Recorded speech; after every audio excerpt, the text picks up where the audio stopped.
महाभारत काल की बात है। एक बार कृष्ण और बलराम किसी जंगल से गुजर रहे थे। चलते चलते काफी समय बीत गया और अब सूरज भी लगभग डूबने वाला था। अंधेरे में आगे बढ़ना संभव नहीं था। इसलिए कृष्ण बोले, बलराम हम ऐसा करते हैं कि अब सुबह होने तक यहीं ठहर जाते हैं। सुबह होते ही हम अपने मंजिल की ओर बढ़ चलेंगे। बलराम बोले, पर इस घने जंगल में हमें खतरा हो सकता है। यहाँ सोना उचित नहीं होगा। हमें जागकर ही रात बितानी होगी। अच्छा, हम ऐसा करते हैं कि पहले मैं सोता हूँ और तब तक तुम पहरा देते रहो, और फिर जैसे ही तुम्हें नींद आए तुम मुझे जगा देना, तब मैं पहरा दूंगा और तुम सो जाना। कृष्ण ने सुझाव दिया। बलराम तैयार हो गए। कुछ ही पलों में कृष्ण गहरी नींद में चले गए और तभी बलराम को एक भयानक आकृति उनकी ओर आती दिखी। वो कोई राक्षस था। राक्षस उन्हें देखते ही जोर से चीखा और बलराम बुरी तरह डर गए। इस घटना का एक विचित्र असर हुआ। भय के कारण बलराम का आकार कुछ छोटा हो गया और राक्षस और विशाल हो गया।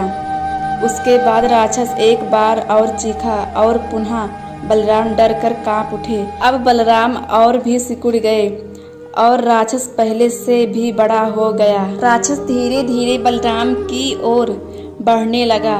बलराम पहले से ही भयभीत थे और उस विशालकाय राक्षस को अपनी ओर आता देख जोर से चीख पड़े। कृष्ण और चीखते ही वहीं मूर्छित होकर गिर पड़े। बलराम की आवाज सुनकर कृष्ण उठे। बलराम को वहां देख उन्होंने सोचा कि बलराम पहरा देते देते थक गए और सोने से पहले उन्हें आवाज दे दी। अब कृष्ण पहरा देने लगे। कुछ देर बाद वही राक्षस उनके सामने आया और जोर से चीखा। कृष्ण जरा भी घबराए नहीं और बोले, बताओ तुम इस तरह चीख क्यों रहे हो?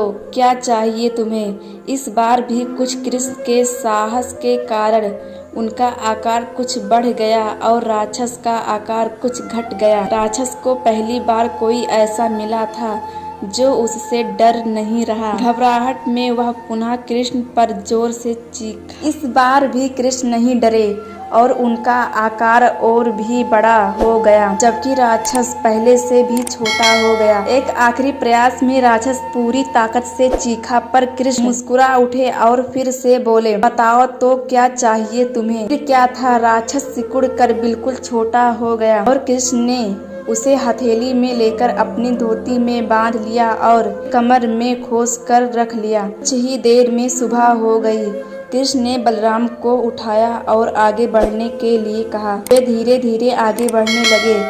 तभी बलराम उत्तेजित होते हुए बोले, पता है कल रात में क्या हुआ था? एक भयानक राक्षस हमें मारने आया था। रुको रुको, बलराम को बीच में ही टोकते हुए कृष्ण ने अपनी धोती में बंधा राक्षस निकाला और बलराम को दिखाते हुए बोले, कहीं तुम इसकी बात तो नहीं कर रहे हो? हाँ, ये वही है, पर कल जब मैंने इसे देखा था तो ये बहुत बड़ा था। ये इतना छोटा कैसे हो गया?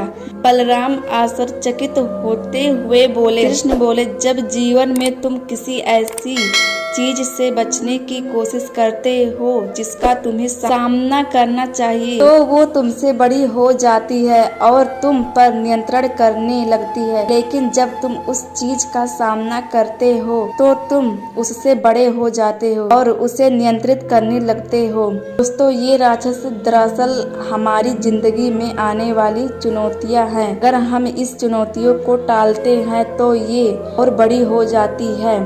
आखिर में ये हमें कंट्रोल करने लग जाती है। इसलिए हमें इनका साहस पूर्वक सामना करना चाहिए।